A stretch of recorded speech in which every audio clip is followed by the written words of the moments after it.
अस्सलामुअलैकुम दोस्तों, उम्मीद है सारे दोस्त ठीक हो। तुस मेरे पे YouTube channel Ishfaq Ahmed vlog दोस्तों अज गल कर लगा कोई नवा हकीम बनया तो वह लोगों ने बड़े नुस्खे दसन लग पिया कि मेरा नाम रोशन हो, मेरी मशहूरी हो तो लोग मेरे को ज़्यादा हो।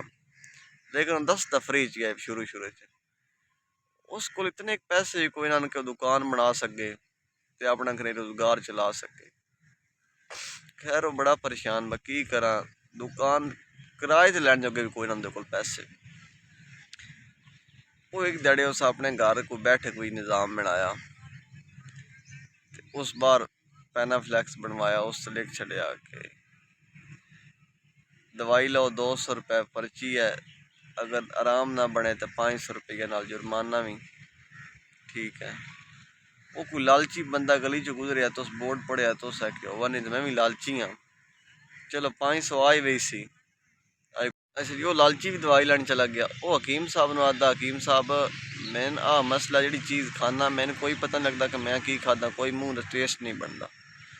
तो उस मैंने कोई यही दवाई दसो कि जिस ना मेरे ना ये मसला ठीक हो जाओ। ये तो मसले को नहीं एडा मसला जो तू मैंने दसता मैं, ये बड़े हाल है मेरे को। लेकिन मेरी शरत 200 रुपया फीस ही मेरी, फौरन तो आराम ना बना तो मैं 500 रुपया भी दे सन तो पैसे वापस कर सन, दवाई के पैसे वापस समझ। वो तो ठीक है, मैंने मंजूर है। हकीम 200 रुपया दिंदा, पर्ची कट दिंदा, दवाई दिंदा ते वो दवाई एक कतरा एक दिंदा सी जी होंगी। वो आदा तू मुँह ज़बान ते सट खा, तू एक मिनट बाद वो आदा जी ये पेट्रोल आई और दे भी तेरा हाल ठीक हो गया। तू ये आदा ना जी शै खादा मैंने कोई नहीं पता लगा मैं की खादा, ठीक हो गया। उस दिन बहुत थवार भी लालची बड़ा परेशान होंदा भाई चंगी है मैं तो के ठगन आया ठग जा। वो ठग आदा मेरा काम आई बंदे ठगड़ा, मैं हकीम ठग लिया। लेकिन नहीं, मैं 200 वापस लेना जेड़ा दिता तो 500 भी दे को लेना, उस नीयत कर ले। खैर हफ्ते बाद चला गया।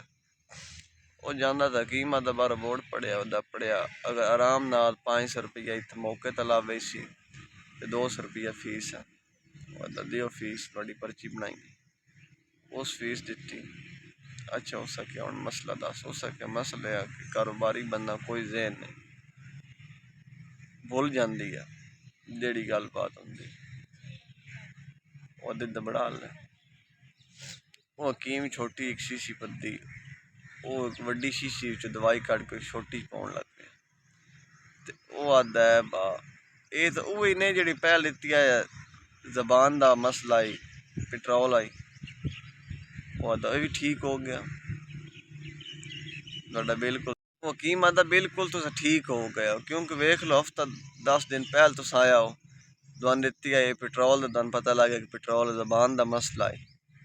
तो आज आके भी दवान याद है कि कितने दिन बाद आयो वो शीशी चो दवाई कट के पेंदे पै दूजी शीशी तुम बिल्कुल ठीक हो गए। वो हैरान हो जाता है भाई यार दूजी भी मैं हकीम ला गया। ये बंदे बड़े बड़े तेज होंगे लेकिन हकीमा और डॉक्टरों को जाके बात उत्थे नाकाम हो गई, बड़े बड़े ठग हैं।